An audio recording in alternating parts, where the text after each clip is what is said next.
Kimura submission is submission done very effectively out of side control. Side control meaning I pass his guard and now I'm inside of his body. Here, I can put a lot of pressure on him and I don't really got to worry about him doing too much as far as offensively. He's going to buck, he's going to move around, but I've got him pretty much secured because I got a good base. From here, I'm going to put his hand down to the mat. Once his hand's down to the mat and kind of stuck, my hand is right over his wrist. So I got great control over his hand. I come underneath his armpit and I lock right on my hand.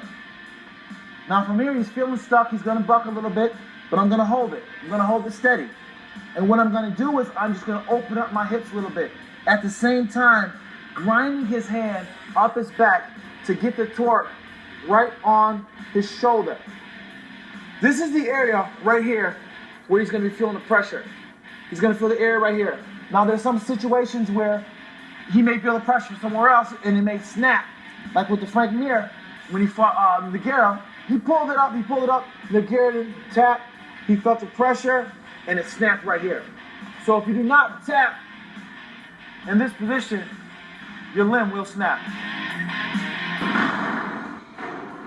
Okay guys, let's talk about another common choke that you will see in the UFC octagon. It is the guillotine choke, and many times there's a lot of different variations of this choke, but the basic is it's from a front head position, a front head and arm, almost like you'd see in a front headlock, except we're going to put pressure on the neck, and it's going to happen many times off of an attempted takedown. So my opponent here in this case, Rashad, is trying to take me down off a double leg takedown. From here, I'm going to take advantage of the fact that his neck is exposed. I'm going to wrap his neck up and put pressure on the carotid artery. My arm now is shaped this way. This is putting pressure on one side of the neck. This is putting pressure on the other side of the neck. And by the time my back hits the mat, he's going to be in a very difficult position, and I'm going to get the tap. From here, he's trying to take me down. I'm wrapping up his neck. I'm going to sit back to my guard. This position here, I'm throwing my leg over to secure it, and I'm going to put a lot of pressure on the neck, getting the tap. Okay guys, now we're going to talk armbar. We're in a position, he's inside of my closed guard, and this is a 50-50 position. From here he can inflict damage on me, and I can to him, but for him, going down shots on me would be very hard for me. So what I'm going to try to do is I want to isolate one of his arms. I don't want to stay right here in between his guard and his legs. I want to have some kind of movement where I'm at an angle. That's where I'm going to get my advantage, where I have the angle. I can't stay like this. From here, he has great ground and pound advantage over me. I want to get an angle.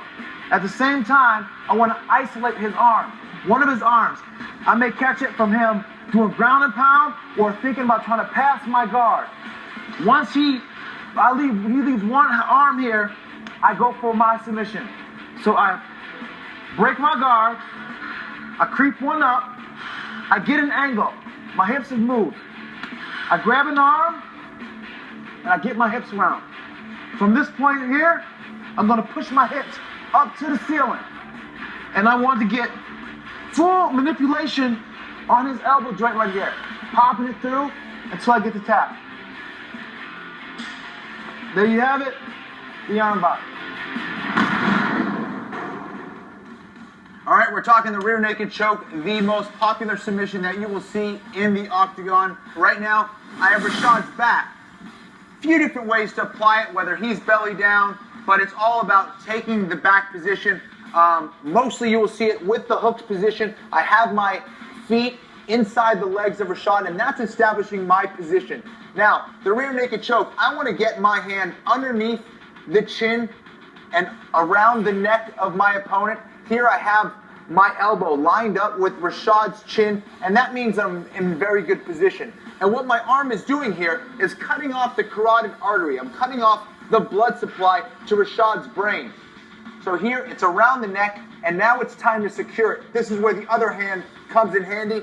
I'm going to get right in and behind. I'm grabbing my bicep here, and this hand is going in and behind the head of Rashad. From here, I want to touch my elbows together, and that's what's going to apply the pressure on the carotid artery. It's going to shut off the blood supply, and if Rashad doesn't tap out, he's going to go to sleep. Here, apply the pressure, and I get the tap.